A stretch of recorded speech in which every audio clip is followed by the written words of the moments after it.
I want to discuss quickly how I grade your writing.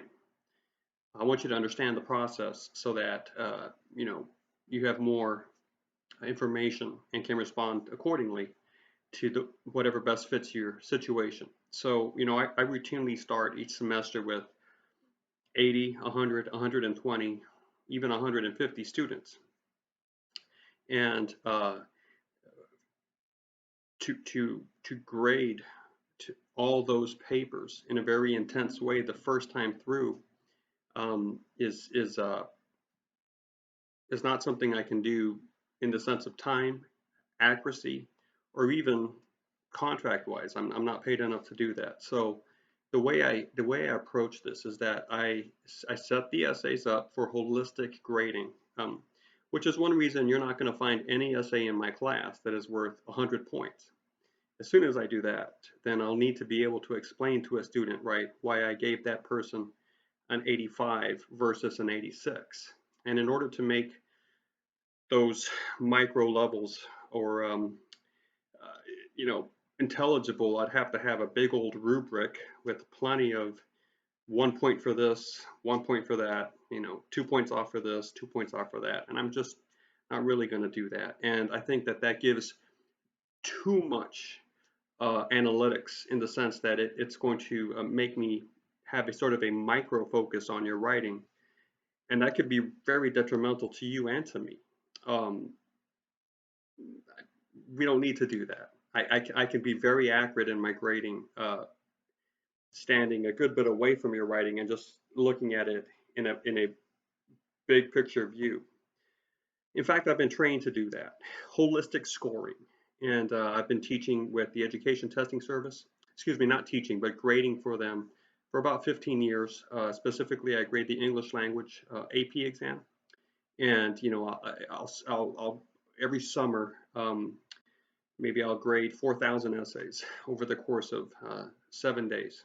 And we're trained to take one read through the essay and to give it a score. So I go ahead and bring that expertise to class. And what I do with your writing is I'll make sure the essays are out of 6 points, 7 points, 8 points, 9 points. Okay.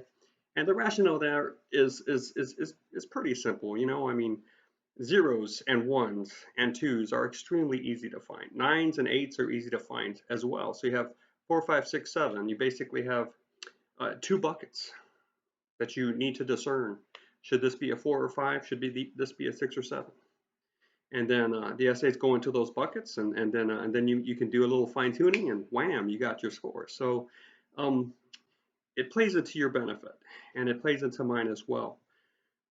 An essay that might take me old style 45 minutes to grade now takes me 1 minute. So and I'm just as accurate. So this is how I'm going to do it for the first round through, in the sense that every essay you get back, you first will get back simply a score. Maybe the essay was out of 10 and I give you a 9 out of 10. And at that point, I'm just saying, here's how I'm willing to go forward with this. What do you think? Now, revision is always going to be optional. So if you like that 9 out of 10, let's put it in the past and move forward with the new work, and let's keep on going. But if you decide to yourself, I want to get that point back. I would like to get a 10 out of 10.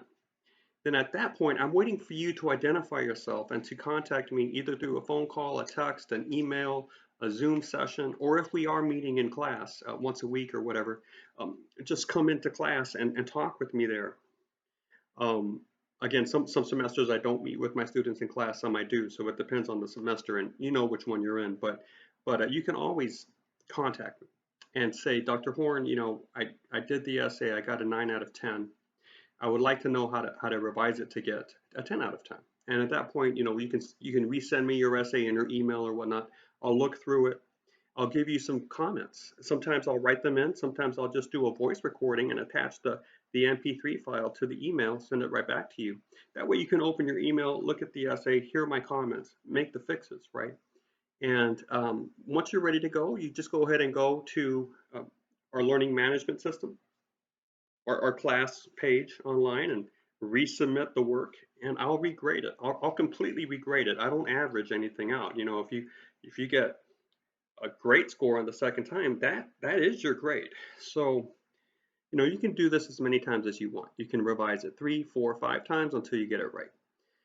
But, again, if you're okay with the score and you're like, that's all right, you do not have to revise. The other reason I don't put comments on every essay at the first evaluation, um, the initial evaluation, is that sometimes students just don't want comments, or if I were to put comments on 100 essays, I think maybe 50 students won't really ever look at the comments. I'm not saying which camp you're in, but I know from my own experience, I was very independent as a thinker and as a student, and frankly, I, I didn't want to know what the teacher thought about my substance.